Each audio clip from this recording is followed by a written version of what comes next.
What if the snack tucked into a child's lunchbox, the sweet bar melting in your coat pocket, and the bright blue box of dinner sitting in your cupboard right now were all born in the single worst economic catastrophe the modern world has ever seen? What if the foods you reach for without a second thought, the ones that feel timeless and comforting and utterly ordinary, were actually dreamed up by desperate people living through the darkest decade America ever knew? What if the Great Depression, a period we remember only for breadlines and shuttered banks and families losing everything they owned in a single afternoon, was secretly one of the most explosively inventive chapters in the entire history of food? Because here is the truth that almost nobody ever tells you. When the money vanished, the invention began. Hi, my name is David, and this is Food Origins, the show where we pull back the curtain on the foods you think you already understand and find out they came from somewhere far stranger than you ever imagined. Hit that subscribe button, because today we are going somewhere most food channels are too polite to go. We are going hungry. Let me set the scene, because you cannot understand these foods without understanding the world that forced them into existence. October 1929. The stock market collapses. Within a few short years, roughly a quarter of the entire American workforce has no job at all. Banks fail by the thousands. Life savings evaporate overnight. Families who had been perfectly comfortable one Christmas are standing in soup lines the next. This is the backdrop. This is the pressure. And here's the thing about pressure that history keeps proving over and over again. Pressure does not just crush people. Sometimes, in exactly the right hands, it invents. When you cannot afford steak, you learn to make magic out of a tin. When a factory sits half empty, someone stares at the idle machines and asks a dangerous question. What else could we make with this? Every single food on this list was born from that exact question in that exact decade of desperation. 10 foods, one broken, frightened nation, and a story that is sitting in your kitchen right now, quietly pretending to be ordinary. Let's get into it. Food number 1, the Twinkie. We start with a food that has been the punchline of 1,000 jokes, the supposedly indestructible sponge cake that people swear could survive a nuclear war. And that reputation, sugary, artificial, immortal, does a genuine disservice to what is actually one of the cleverest inventions of the entire decade. The year is 1930. The place is a Continental Baking Company plant in Schiller Park, Illinois, just outside Chicago. A man named James Dewar is the manager, and he has a very specific, very depression-shaped problem. The plant makes little finger-shaped sponge cakes for strawberry shortcake, but strawberries are seasonal. For most of the year, the metal molds that make those cakes sit completely idle, gathering dust, earning nothing. And in 1930, nobody, and I mean nobody, could afford to let expensive equipment sit there doing nothing. Dewar looked at those empty molds and refused to accept the waste. He piped in a soft banana cream filling, sold them 2 for a nickel, and gave working families a small, cheap, reliable moment of sweetness at the precise moment when sweetness was almost impossible to find. He named them Twinkies, reportedly after a billboard he drove past for something called twinkle toe shoes. One of the most iconic food names in American history came from a shoe advert glimpsed through a windscreen. Now here's the detail that stops people cold. The original Twinkie was banana, not vanilla. It was only during the Second World War, when bananas were rationed, that the company switched to the vanilla cream we know today. And the myth of the everlasting Twinkie? Complete fiction. The real shelf life is about 45 days. The truth was never immortality. The truth was one man staring at idle machines in the middle of an economic apocalypse and refusing to waste a single one of them. That is not junk food. That is genius wearing a cheap wrapper. Food number 2, the Snickers bar. Picture the checkout counter of almost any shop on Earth, and there is a decent chance a Snickers is sitting within arm's reach of you right now. It is the best-selling chocolate bar on the planet, and it was launched in 1930, just 1 year into the Depression, by a family that understood something profound about hungry, frightened, broke people. They understood that when you cannot afford a proper meal, you will happily pay a few cents for something that feels like one. Frank Mars and his wife Ethel built the Snickers bar as a deliberate calorie bomb. Nougat, caramel, roasted peanuts, all wrapped in milk chocolate and pressed into a single, dense, filling, gloriously substantial bar. This was not a delicate little treat. This was engineered to sit in your stomach and make the hunger stop. For a factory worker or a laborer scraping through the decade, a 5-cent Snickers was not dessert. It was lunch. It was fuel. It was survival that happened to taste like heaven. And here is the detail that people never see coming. The Snickers bar is named after a horse. The Mars family had a beloved horse called Snickers, and when it died shortly before the bar launched, they named their new creation after it. So the single best-selling confection in human history, a bar that has generated billions upon billions of dollars across nearly a century, is essentially a memorial to a family pet. The candy bar boom of the early 30s was no accident. Snickers in 1930, Payday in 1932, Three Musketeers in 1932, one after another after another. Because in the very depths of the worst downturn in modern history, the cheapest, most reliable little luxury a person could possibly buy was a bar of chocolate that filled you up and asked for almost nothing in return. Desperation built an empire, and it did it 1 nickel at a time. Food number 3, Fritos corn chips. This one begins, as so many of the greatest food stories do, at a petrol station in Texas with a man who was very nearly broke. The year is 1932. Charles Elmer Doolin is running a small, struggling confectionery business in San Antonio, and it is barely keeping its head above water in the worst possible year to be running any business at all. One afternoon, he stops at a service station, buys a small bag of fried corn chips from a Mexican vendor for a nickel, and tastes something that stops him in his tracks. It is simple. It is crunchy. It is wildly addictive. And Doolin, staring down the barrel of the Depression, sees a lifeline. He tracks down the vendor and buys the entire operation, the recipe, the handmade equipment, all of it, for $100, money he borrowed from his own mother. He sets up production in her kitchen, cooking the chips in a converted potato ricer, and starts selling them out of the back of his car, clearing roughly $8 or $9 a day. Here's the fact that reframes the whole story. That $100 gamble, made by a desperate man in the darkest year of the decade, became the Frito Company, which eventually merged with a potato chip business to form Frito-Lay, and then joined with Pepsi to become one of the largest food corporations on the face of the earth. Doolin's mother cooked the very first Fritos on her own stove during the Depression, and the entire modern snack aisle owes her a thank you note it will never send. A nickel bag of chips at a Texas filling station, bought by a man with nothing left to lose, became a global giant. That is what desperation does when it collides with a genuinely good idea. Food number 4, Lay's potato chips. Stay in that same hungry decade, because while Doolin was frying corn in San Antonio, a traveling salesman in the American South was about to build a potato empire out of the boot of his car.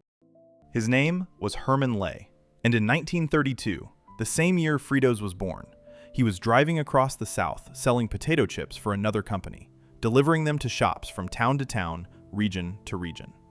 Potato chips already existed. What did not exist yet was a chip you could buy under the same trusted name in Nashville, in Atlanta, in every small southern town in between. Herman Lay understood something that the Depression had taught an entire generation of consumers.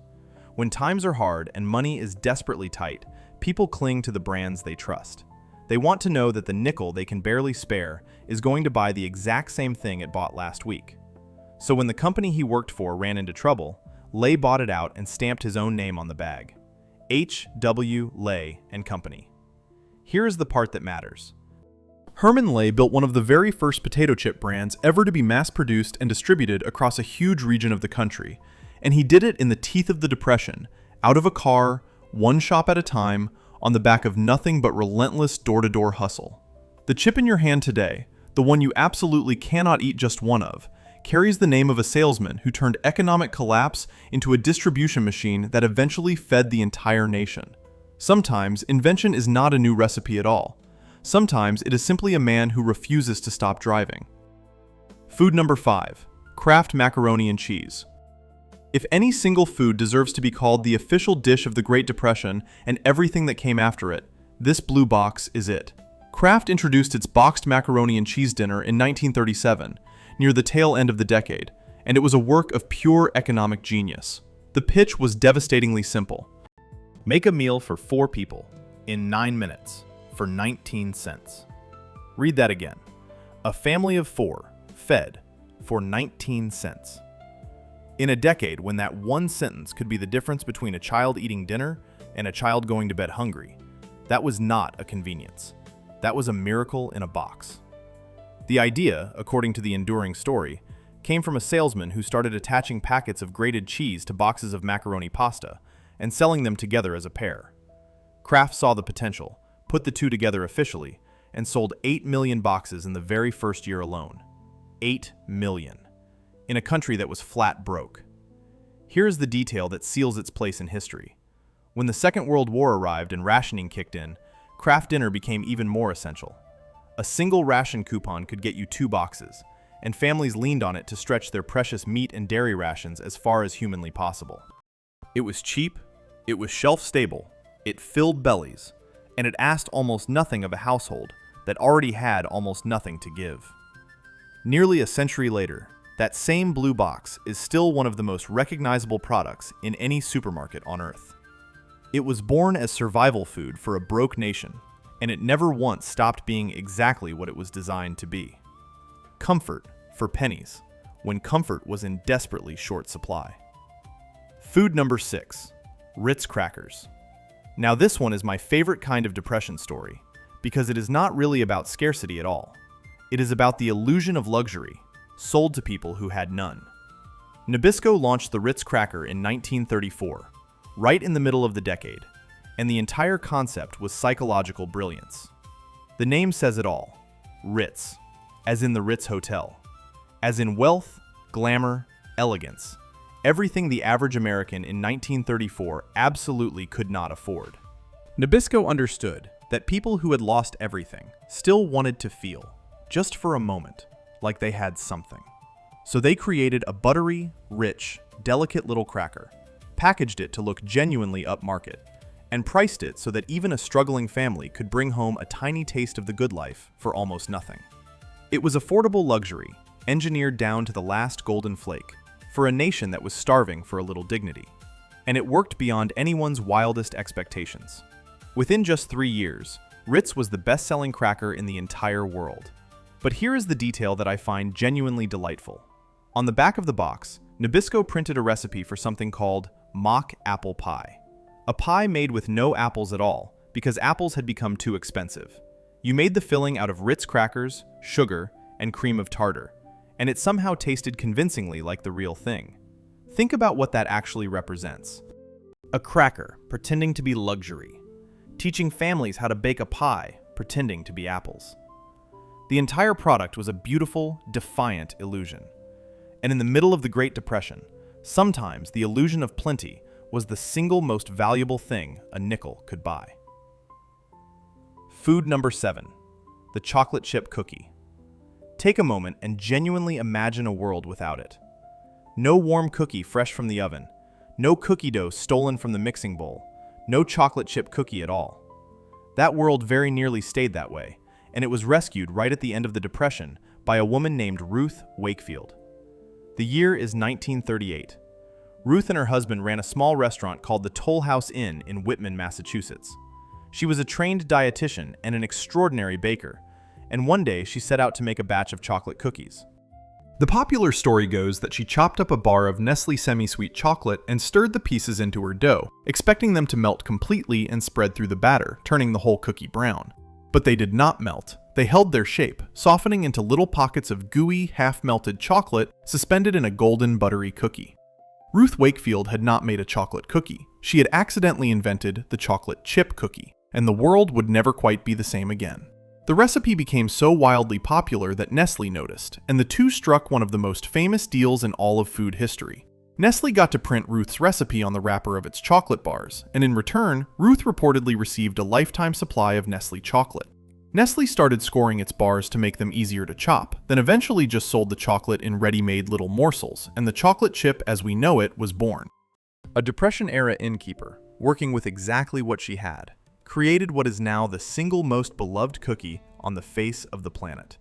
And she did it by accident, in a small roadside restaurant, at the very moment the country needed a little sweetness the most. Food number 8, Spam. Go ahead and laugh, because Spam has spent decades as the butt of every cheap food joke in the book. But that little blue and yellow tin is one of the most important and genuinely inventions of the entire era, and its story deserves some real respect. Hormel Foods introduced Spam in 1937, and it was invented to solve a very specific, very depression-shaped problem. Meat packers were left with enormous quantities of pork shoulder, a cut that was perfectly good, but that almost nobody was buying, and it was going to waste, at a time when waste was very nearly a moral crime. J. Hormel wanted a way to turn that overlooked, inexpensive cut into something shelf-stable, affordable, and easy to sell. The answer was a tin of seasoned, pre-cooked pork that needed no refrigeration, kept almost indefinitely, and cost a fraction of the price of fresh meat. For millions of families who could not afford a proper roast, Spam was protein they could actually keep on the shelf and truly rely on. Here is the detail people love. Nobody could agree on what to call it, so Hormel ran a naming contest at a party. A man named Ken Dano, the brother of a Hormel executive, suggested the name Spam and won $100 for it. To this day, the company has never officially confirmed exactly what the word stands for, and that little mystery has only ever made it more famous. When the Second World War arrived, Spam absolutely exploded, feeding soldiers across the entire globe and embedding itself into cuisines from Hawaii to the Philippines to South Korea, where it is genuinely treasured to this day. A Depression solution to wasted pork became a real global icon. Not bad for a tin that everyone loves to mock. Overlooked, inexpensive, and endlessly resourceful. That is the whole spirit of this list in a single can. Food number 9, Miracle Whip. This one hides in plain sight in fridge doors all over the world, and almost nobody knows it was born from the Depression's most basic pressure of all, money. In the early 1930s, mayonnaise was considered a bit of a luxury. It was rich, it was made with a lot of expensive oil and egg, and for a family counting every single penny, a jar of proper mayonnaise was a treat, not a staple. Kraft saw an opening. What if you could make something that tasted almost as rich, but cost noticeably less?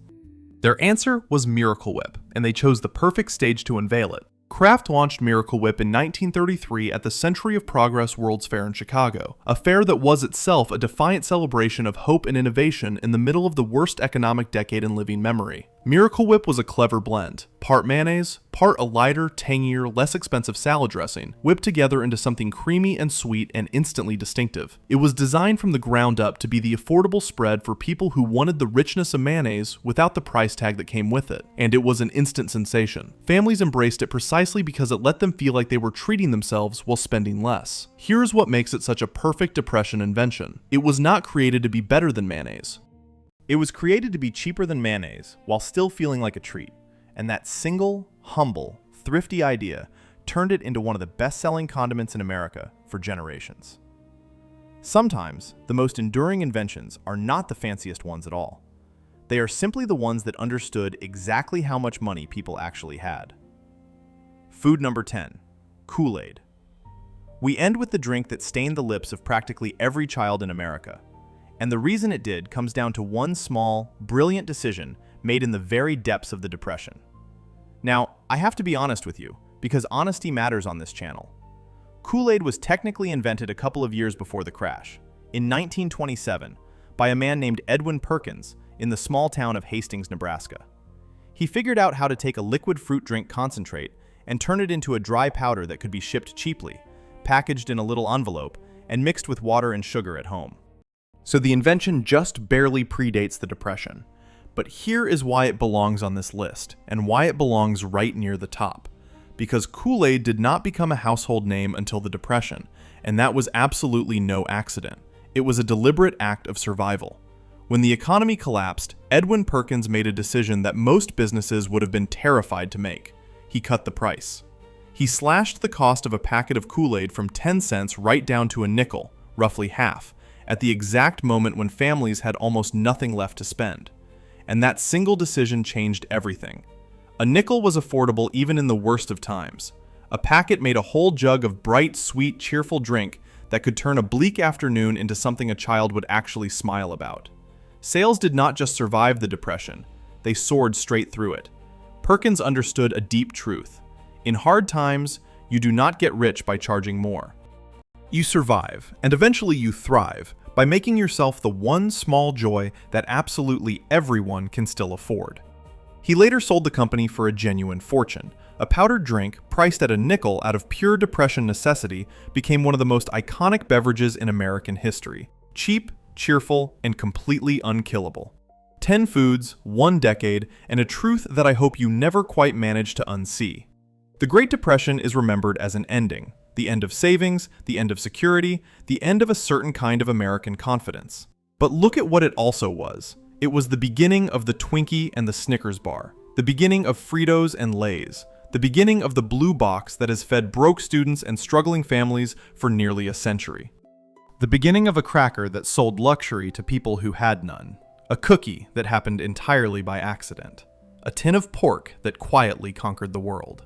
A spread built to be cheaper. And a drink priced at a nickel because a nickel was genuinely all that anyone had.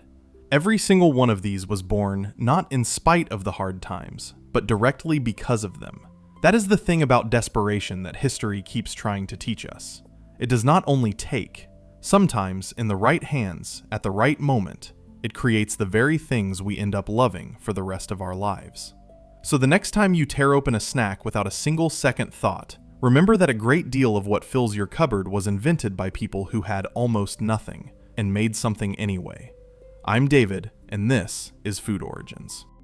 If this changed the way you look at the food in your own kitchen, hit that like button and subscribe, because we have got stories exactly like this one lined up that are going to completely rearrange the way you see your plate.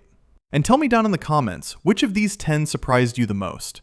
I have a feeling the Twinkie is going to win, but honestly, I have been wrong before.